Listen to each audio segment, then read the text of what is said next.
A violência política voltou para o debate internacional. Nos Estados Unidos, um assassinato chocou a opinião pública. Um líder extremista foi morto a tiros em um evento aberto. A motivação ainda é investigada, mas o clima é de tensão. Nas redes sociais, desinformação e conspirações se espalharam rapidamente. Especialistas alertam para a ação de lobos solitários e radicalização digital. Os Estados Unidos registram mais de 1.000 grupos extremistas ativos. E incidentes de ódio, como o antissemitismo, chegaram a níveis recorde. No Nepal, o cenário é outro, mas a lógica se repete. Protestos contra a corrupção forçaram a renúncia do primeiro-ministro. Um governo de transição foi formado em meio à instabilidade. Monarquistas e religiosos ganharam espaço nas ruas. E atos violentos defenderam o retorno da monarquia. A radicalização encontra brechas em sociedades fragilizadas. A desinformação cria um ambiente propício à violência. E a violência passa a ser vista como instrumento político. Padrões que se repetem da América do Norte ao sul da Ásia, mostrando que o extremismo não reconhece fronteiras e que a democracia continua sob ameaça global. Terça-feira, 16 de setembro de 2025.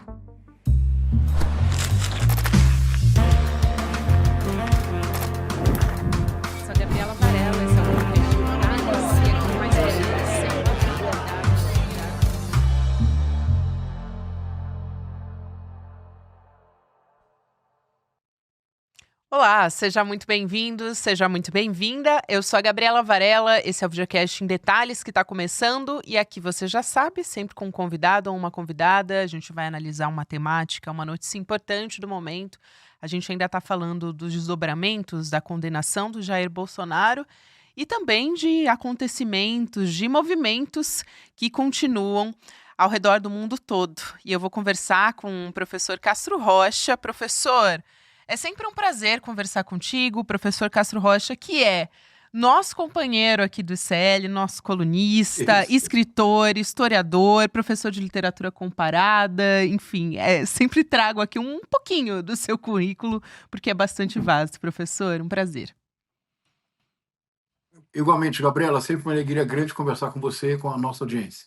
A gente vai começar entrando um pouco nesse acontecimento que foi a morte, né, o assassinato de um influenciador da extrema-direita, o Charlie Kirk. Se fala muito sobre isso nesse momento, nas redes sociais, em grupos da extrema-direita também. Ele foi baleado durante um evento numa universidade nos Estados Unidos e a palestra, inclusive, tinha uma vertente de defender armas, o que torna tudo ainda mais absurdo, além da situação absurda em si.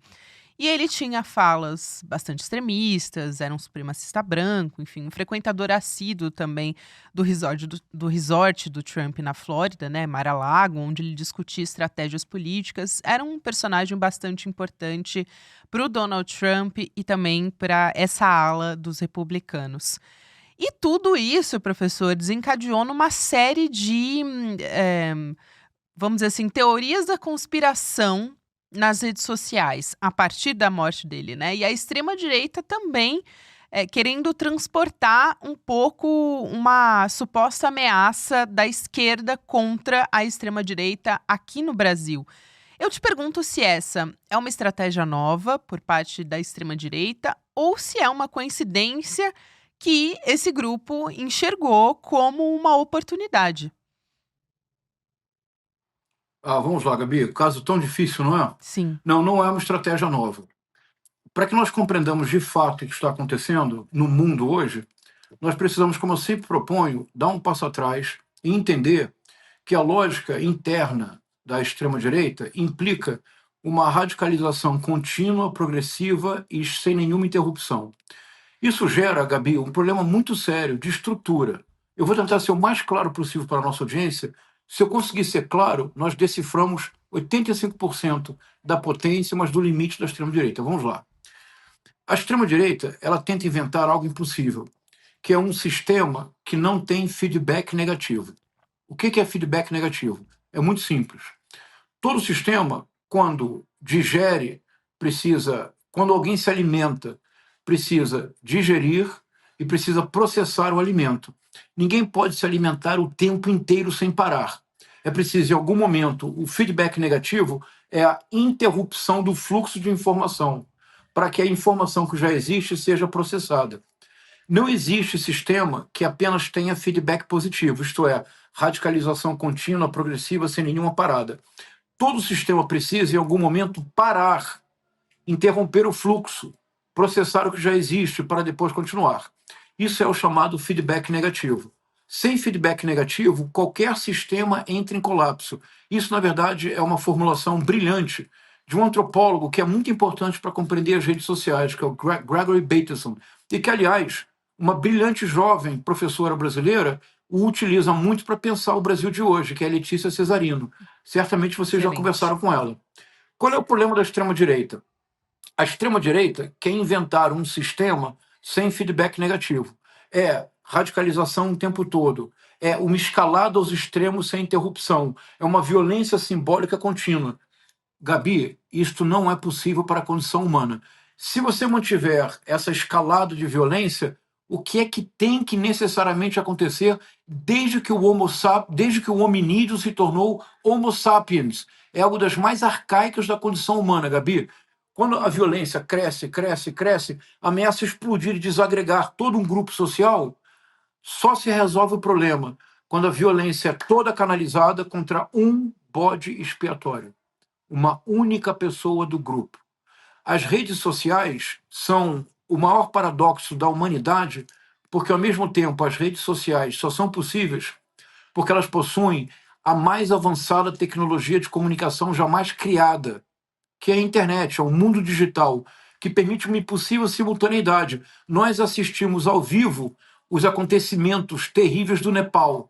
Gabi, nós assistimos ao vivo a tragédia política do assassinato do Charlie Kirk. Ao vivo, Gabi, o tempo todo. Ao mesmo tempo em que isso é o mais avançado sistema de comunicação, a solução para o colapso produzido por esse sistema é o que há de mais arcaico na experiência humana, é o bode expiatório. Por isso as redes sociais são o paraíso da cultura do cancelamento e do linchamento virtual. Não pode ser diferente, Gabi. Nós precisamos parar um minuto e compreender que nós estamos gerando um mundo que não pode senão gestar crises permanentes, instabilidade como forma própria de existir. E só há uma forma de resolver isto, é sempre recorrendo à violência. Porque quando há um bode expiatório, Gabi, quando há um assassinato terrível, tudo para, não para? Nem que seja por um minuto, 2 dias, uma semana, tudo para, pelo impacto daquele bode expiatório. Este é o mundo que as plataformas estão criando. Nós precisamos demais estar conscientes do monstro cotidiano no qual estamos vivendo. Tem essa crise no Nepal, professor, que serviu como uma lógica de criar esperança na extrema-direita brasileira, né? Então, querendo puxar para uma narrativa de instabilidade no Brasil. Tem um professor, o João Chiarelli, que deu uma entrevista para a agência pública. Ele é pesquisador do Grupo Ásia, do Núcleo de Política e Relações Internacionais da USP.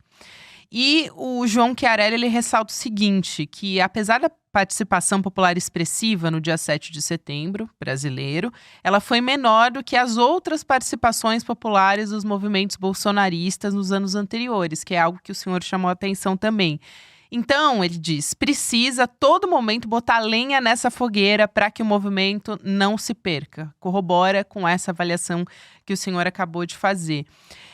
Então, eu te pergunto se isso foi uma estratégia durante o julgamento. Agora, até não está se vendo mais a extrema-direita falar da mesma maneira sobre essa situação no Nepal, porque eles usaram a crise para dizer que a mesma coisa ia acontecer por aqui, né?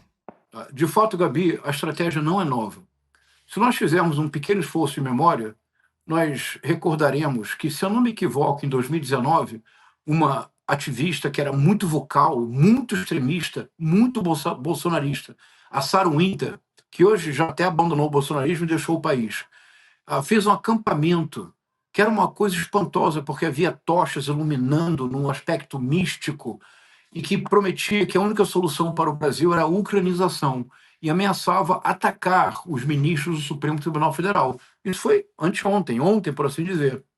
Agora, com o caso do Charlie Kirk, houve um movimento da extrema-direita brasileira para tentar criminalizar legalmente o discurso de esquerda. De todos, o mais eloquente foi o deputado federal Nicolas Ferreira, que se deu o direito de invadir páginas de pessoas que nada têm a ver diretamente com o mundo da política, cantores, humoristas, para criticá-los e para fazer observações verdadeiramente desprezíveis do ponto de vista humano. Aqui é uma contradição que eu não quero deixar escapar, Gabi, que eu acho que é importante para o atual momento brasileiro. É que é curioso, assim, a extrema-direita diz que nós não podemos regular as grandes plataformas, porque isso seria censura. Mas as plataformas já têm uma regulação própria, que é o algoritmo, a operação do algoritmo das plataformas, que favorecem discursos extremistas da direita. Agora, o Nicolas Ferreira, quando quer que pessoas percam visto ou que tenham sanções porque se expressaram nas redes sociais de forma contrária à qual ele está propondo regulação das redes sociais. Quando o governo norte-americano avisa que a partir de agora, para obter visto para os Estados Unidos, é preciso deixar as páginas das redes sociais abertas para que sejam investigadas pelas autoridades consulares, que em caso de atividades consideradas anti-americanas, as pessoas perderão os seus vistos. Isto é, estão propondo regulação das redes sociais. Então, a extrema-direita já usou esse recurso inúmeras vezes. 2, o que esse recurso demonstra é que regulação das redes sociais é claramente uma falsa bandeira. Não apenas porque a regulação já existe nas plataformas. É uma falsa bandeira porque, nesses instantes de conflito, a extrema-direita lança a mão da ideia de regular as redes sociais. O mesmo aconteceu com o caso do Nepal e especialmente com o assassinato do Charlie Kirk. E aí, quando a gente fala também do Charlie Kirk, é interessante a gente pegar essa perspectiva de redes sociais, porque pelo perfil que o Kirk mobilizava, né? A revista The Atlantic descreveu o Kirk como uma das pessoas não eleitas mais influentes dos Estados Unidos. E ele vinha se tornando uma porta de entrada para essa vertente do eleitorado jovem republicano. Com esse movimento também, o Turning Point USA, né, o ponto de inflexão, Estados Unidos, chegou a arrecadar milhões de dólares para a campanha eleitoral do Donald Trump, né? Eu queria entender um pouco sobre isso, porque está falando com um eleitorado jovem, que também é um eleitorado bastante ativo nas redes sociais, já que a gente está falando aqui das plataformas, no fim das contas. Esse ponto é decisivo. E há algo em comum nos países os mais diferentes. Então, vamos lá. Primeiro ponto decisivo é a geração Z, aquela que nasce a partir de 1995 e é a primeira geração que é nativa digital, é bilíngue. Se estiver nos Estados Unidos, é bilíngue, inglês e chamemos então, Gabi, se você me permite, internetês. Se nasceu no Brasil, é bilíngue, português e internetês. Quando nós pensamos nas lideranças brasileiras da extrema-direita, esse aspecto demográfico é evidente. Em que ano nasceu Nicolas Ferreira, Gabi? Bom, a pergunta é retórica. Eu sei que você é uma pessoa de bom senso, você não saberá em que ano nasceu Nicolas Ferreira. Eu sei porque com essa intuição eu fui pesquisar. Ele nasceu em 1996. Em que ano nasceram Bruno Engler e André Fernandes, respectivamente, bolsonaristas radicais e extremistas completos, cuja carreira é baseada no ódio e na intolerância? Bruno Engler quase foi prefeito em Belo Horizonte, André Fernandes, por um triz, não foi prefeito em Fortaleza. Nasceram em 1997. Em que ano nasceu Lucas Pavanato, este vereador eleito com o maior número de votos em São Paulo, cuja especialidade é invadir o campus, especialmente da USP, rasgar cartazes e tentar provocar confrontação física para viralizar na internet? 1998. O que acontece, então, Gabi, que isso é bem importante? Demograficamente, essa geração é nativa digital. Ser nativo digital quer dizer algo que não em si não é um julgamento de valor, mas que se é transferido para a política sem mediação, é um desastre, Gabi. Antes de explicar, me permita uma frase forte. Se não regularmos as redes sociais, não haverá uma única democracia no mundo em 15 anos. Explico. As redes sociais são dominadas pela lógica da atenção. A lógica da atenção implica uma série de estratégias para capturar a atenção do usuário. Não é tarefa fácil, Gabi, porque, do ponto de vista da cognição humana, a quantidade de ofertas tornadas disponíveis a cada segundo nas redes sociais não permite uma apreensão humana desse volume de ofertas. Não há possibilidade. não vamos falar sobre isso hoje, mas é por isso também que a ideia maquínica da inteligência artificial hoje é tão importante. Só uma máquina é capaz de receber tanta informação, processá-las e oferecer um resultado. Nós entramos em colapso emocional e cognitivo, literalmente, com esse acúmulo de ofertas o tempo todo. Então, a geração Z é uma geração especialista do ponto de vista natural, quase inconsciente, na lógica da atenção. Isto é, ela sabe exatamente o que fazer para destacar-se em meio a essa miríade de ofertas. E o que é que se faz, ou o que é aquilo que a plataforma favorece? Para você se tornar audível, você tem que gritar mais alto que todos. Para você se tornar visível, tem que ser um gesto estapafúrdio. Se você me permite uma observação escatológica, Gabi, o André Fernandes tornou-se conhecido nas redes sociais porque, jovem, ele tinha um hábito. Desculpe, eu vou ter que dizer, Gabi. Ele depilava as partes íntimas em cima de um espelho e postava isso na internet, Gabi. É este hoje é este o cidadão de bem que defende moral, os costumes, é um cristão. André Fernandes, ele tornou-se conhecido e daí você pode imaginar os inúmeros apelidos associados a ele. Gabi, esta geração, ela é especialista em obter cliques, likes e tornar os likes fonte de lucro. Só há uma forma de fazê-lo, é o lacre. Se você une as três coisas, o lacre, para obter o like, de modo a ter lucro, se você transfere isso para a política acaba, Gabi. Última observação, para não falar muito assim, seguimos adiante. Gabi, veja, na Itália, um movimento chamado Cinque Stelle, 5 estrelas, que foi o princípio da extrema-direita na Itália, que levou a Giorgia Meloni não é do movimento Cinque Stelle, mas o movimento criado pelo Cinque Stelle levou à eleição da Giorgia Meloni. O Cinque Stelle principiou com um palhaço profissional chamado Beppo. Era um palhaço profissional, Gabi. Era isso mesmo, era um palhaço profissional. O Zelensky, antes de se tornar presidente da Ucrânia, era ator, comediante, de um seriado no qual ele representava o papel de presidente da Ucrânia. Ele não tinha nenhum passado político. O Donald Trump, antes de concorrer à presidência dos Estados Unidos, não tinha passado político nenhum. Ele tornou-se uma estrela nacional, um TV star, por um programa chamado The Apprentice, cuja frase que o tornou famoso era "You're fired", você está demitido. No Nepal, hoje, o prefeito de Katmandu é um ex-rapper que tornou-se político e talvez seja o maior beneficiário daqui a 6 meses, quando haverá eleições no Nepal, da onda de protestos. É uma onda de protestos da geração Z, que é uma geração que domina com uma naturalidade incrível todas as leis da economia da atenção e que no Brasil, Gabi, teve um momento em que nós todos compreendemos como o perfeito domínio das leis da economia da atenção, se transferidas as leis sem mediação para o campo da política, significará o fim da política e, em 15 anos, o fim das democracias em todo o mundo. Vocês, em São Paulo, enfrentaram Pablo Marçal. Pablo Marçal é isto.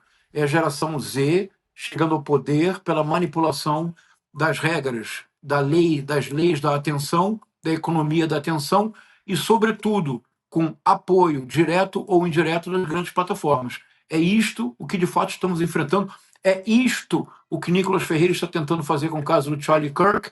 É isto que levou a geração Z no Nepal a uma onda, uma explosão de violência. Faz todo sentido, né, professor? Porque quando a gente fala dessa onda de indignação, veio depois do bloqueio em massa das redes digitais, né? Que eles foram para as ruas, enfim, fazer protestos e tal. E tinham ali, claro, muitas falas a respeito de corrupção, né? Que rodaram o mundo, a imprensa. Mas, se você for observar, estão falando sobre o que tem que acabar é a corrupção e não as redes digitais. Então, a preocupação é com não bloquear as redes sociais, no fim das contas, né? Que elas continuem, essa geração continue tendo acesso às redes, no fim, né? Que observação importante, Gabi. Eu posso aqui usar uma hipótese? Com certeza. Como geralmente eu faço com vocês no N2? Pode tudo, professor. Vamos lá. Primeiro ponto que você mencionou é muito importante. O Nepal é um dos países mais desiguais do mundo e tem uma elite absolutamente corrupta, dessas elites corruptas que transformaram classe numa autêntica casta. E os protestos iniciais eram contra os chamados Nepo Kids, os filhos dos políticos que vivem de maneira absolutamente ostentando a riqueza e se comportam como se fossem donos do mundo e não tivessem que prestar contas a ninguém, vivendo na mais absoluta impunidade. Isso é verdade em muitos países, Gabi. Então, é importante que nós compreendamos, nós do campo progressista, da esquerda democrática, que a extrema-direita só avança porque a extrema-direita parasita os problemas do sistema. Porque geralmente a extrema-direita aponta problemas que de fato existem. As soluções são todas falsas, porque são imediatistas e são soluções de TikTok, não são soluções de política pública. Aliás, seria uma boa frase. A esquerda democrática tem política pública, a extrema-direita só tem TikTok. É isso. Mas a corrupção de fato existe. E a impunidade ofende a todos. Agora, Gabi, você disse algo muito importante, que nem todos estão prestando atenção. A explosão de violência, os prédios queimados, políticos assassinados, o exército reagindo com força desmedida e matando, ao que parece, são 72 mortos no total, a maior parte deles de manifestantes. Gabi, a explosão inédita de violência no Nepal, que levou à renúncia do primeiro-ministro. Agora é uma primeira-ministra conhecida por combater a corrupção, que ficará 6 meses no poder, convocará eleições. O grande favorito é o ex-rapper, que é prefeito de Katmandu. A explosão de violência incontrolável só ocorreu quando as redes sociais foram bloqueadas. Eles bloquearam no Nepal Facebook, Instagram, X, TikTok. Quando isso aconteceu, a geração Z e outras pessoas vieram às ruas. Não vieram às ruas protestar, Gabi. Vieram às ruas destruir, incendiar, colocar prédios abaixo, invadir o parlamento, espancar políticos. Gabi, vou propor aqui a hipótese, vamos lá. Vou até respirar fundo aqui, porque eu sei que eu ouso muito com vocês, mas dessa vez, vamos lá. Gabi, e se nós pensarmos que as redes sociais estão gerando, pela adição à dopamina barata produzida pelas redes sociais, que as redes sociais estão gerando um problema mental de saúde pública coletiva e que essa reação, eu vi as cenas, Gabi, eu vi as cenas. E se eu propuser que no Nepal o que houve foi uma crise coletiva de abstinência, isto é, eu vou repetir para não ser mal entendido, a corrupção existe, os filhos dos políticos se comportam de maneira absolutamente inaceitável, a população do Nepal tem todo o direito, deve mesmo reclamar, a corrupção tem que acabar, não é possível que haja uma casta milionária e o povo numa miséria absoluta. A cada dia no Nepal, 1.000 jovens, Gabi, a cada dia, 1.000 jovens deixam o Nepal para conseguir emprego fora do Nepal para mandar dinheiro para a família. Em breve não haverá jovens no Nepal. Então, a situação existe, é concreta e ela é grave. Mas a explosão de violência incontrolável somente ocorreu com um gatilho. O gatilho foi a proibição das redes sociais. Sem as redes sociais, Gabi, o que se produziu foi a primeira crise de abstinência difundida em nível planetário. Faça uma coisa, diga para a extrema-direita que eles não podem mais utilizar de maneira permanente as redes sociais. Imagina o que vai acontecer no Brasil. Nossa, Então, eu acho que nós precisamos parar para pensar nesses casos. São casos tão difíceis, complexos, que muitas vezes nós nos perdemos na especificidade de um caso e esquecemos o panorama mais amplo. O panorama mais amplo, eu creio, as plataformas que têm regulação, as plataformas têm os seus próprios algoritmos, portanto, as plataformas já possuem regulação. Essa regulação das plataformas são todas feitas para monetizar. A monetização depende da exploração máxima da economia da atenção, cujas leis produzem sempre uma radicalização crescente, porque, veja, Gabi, o drama é o seguinte, assim, eu radicalizei até aqui, obtive 2 milhões de visualizações. Se eu continuo radicalizando nesse patamar, as visualizações caem, você entende? Porque agora essa radicalização já virou normal. Eu preciso radicalizar mais, e mais, e mais. Há um momento em que o caldeirão explode. Isso é assim, uma leitura muito interessante, professor. Não dá para descartar o que isso gerou, porque é uma situação extrema. Esse bloqueio É. de dezenas de plataformas que levaram essas pessoas para as ruas, né? E Eu queria, professor, para a gente fechar a nossa conversa, eu sei que a gente não tem muito tempo, mas o bolsonarismo, ele funciona sem o Jair Bolsonaro, né? E o bolsonarismo agora tem um mártir que é o Jair Bolsonaro. Esse também é um componente.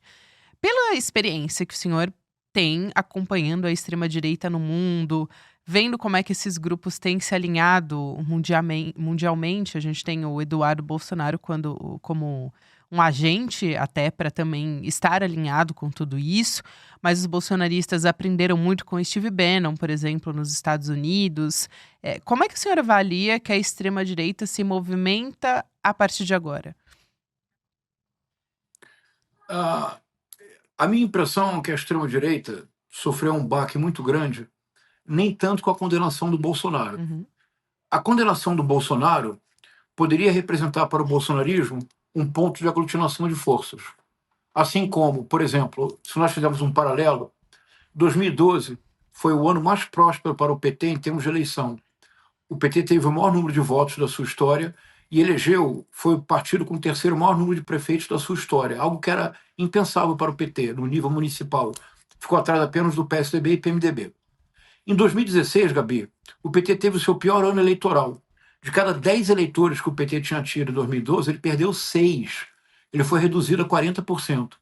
Mas a prisão do Lula e, sobretudo, o fato de que houve um pequeno grupo, mas absolutamente fiel, que ficou os quase 600 dias de prisão do Lula acampado ao lado dele em Curitiba. Eu cheguei a visitar o acampamento. A aglutinação de forças em torno da injustiça sofrida pelo presidente Lula foi muito importante para que, a partir de 2018, o partido se reerguesse e vencesse em 2022. Assim, a prisão do Bolsonaro, porque para os bolsonaristas a prisão é injusta. Eles jamais aceitarão. E hoje os bolsonaristas têm um argumento que eles não dispunham há 8 dias atrás, Gabi. Eles dispõem de 14 horas de voto do ministro Luiz Fux como argumento de que é injustiça. Tem 14 horas que eles podem ficar reproduzindo e escutando a vida inteira. Mas me parece que há um problema. O problema sério é que, no afã de salvar o Bolsonaro, Eduardo Bolsonaro e muitos outros cometeram o que me parece ser um crime de lesa pátria que abala o fundamento mesmo do bolsonarismo, que era o patriotismo, o verde e o amarelismo. Me parece que o verdadeiro plano do bolsonarismo agora será tentar seguir desacreditando as instituições, tentar de qualquer forma deslegitimar a eleição de 2026 com a alegação de que a única oposição verdadeira, eles, estão alijados do processo eleitoral, tentando oferecer ao Departamento de Estado norte-americano uma argumentação próxima que eles usam contra a Venezuela. Mas não há dúvida alguma de que eles seguirão tentando radicalizar ao máximo nas redes sociais. Sem isto, a extrema-direita literalmente desaparece. Professor, é sempre assim esclarecedor e também ilumina um pouco do caminho que a gente tem que enxergar a partir de agora, porque ainda não está nada resolvido, né? Ainda tem uma instabilidade institucional que continua e a gente precisa estar muito alerta em relação a isso. Quero muito te agradecer, sempre um prazer, estava com saudade de te receber aqui no Em Detalhes. E a gente se encontra no Despertar, né? Com certeza, Gabi, um prazer grande falar com você. Um abraço. Até lá, Até professor. Até o Despertar. Tchau, tchau. E eu espero também, para quem está me acompanhando aqui na audiência, que a gente se encontre lá no Despertar. Ainda dá tempo de garantir o seu ingresso e vai ser no Espaço Vibra, em São Paulo, nos dias 19 e 20. Então, sexta e sábado dessa semana, para você que me acompanha aqui pelo YouTube e também pelas redes, pelas plataformas digitais. Você pode garantir o seu ingresso, vai lá em despertar2025.com.br. É a sua chance, a sua última oportunidade, porque vai ter virada de lote. Então, não deixe de garantir o seu ingresso. E eu te espero por lá. Agora tem o Mercado e Investimentos, depois o Rolê ICL, e você pode ouvir Em Detalhes todos os dias nas plataformas de áudio. Até amanhã. Salve! Eu sou Chico Pinheiro, estou aqui com uma novidade que me enche de orgulho. Importante, a revista digital, Revista Liberta. É um espaço novo de jornalismo com profundidade, coragem e compromisso com a verdade, para quem não aceita mais ver as coisas pela superfície. Na Revista Liberta, toda semana, você vai encontrar análises críticas sobre política, cultura, atualidades e os grandes temas de nosso tempo. artigos exclusivos, escritos por um time de peso que pensa o Brasil e os tempos em que vivemos com independência. Faça sua assinatura agora mesmo acessando icl.com.br/revista. E atenção, se você já é aluno de algum curso do ICL, tem desconto exclusivo para entrar com a gente nessa jornada. E venha com a gente, a informação de verdade é a base da liberdade. Revista Liberta, ICL em profundidade. Só o conhecimento liberta.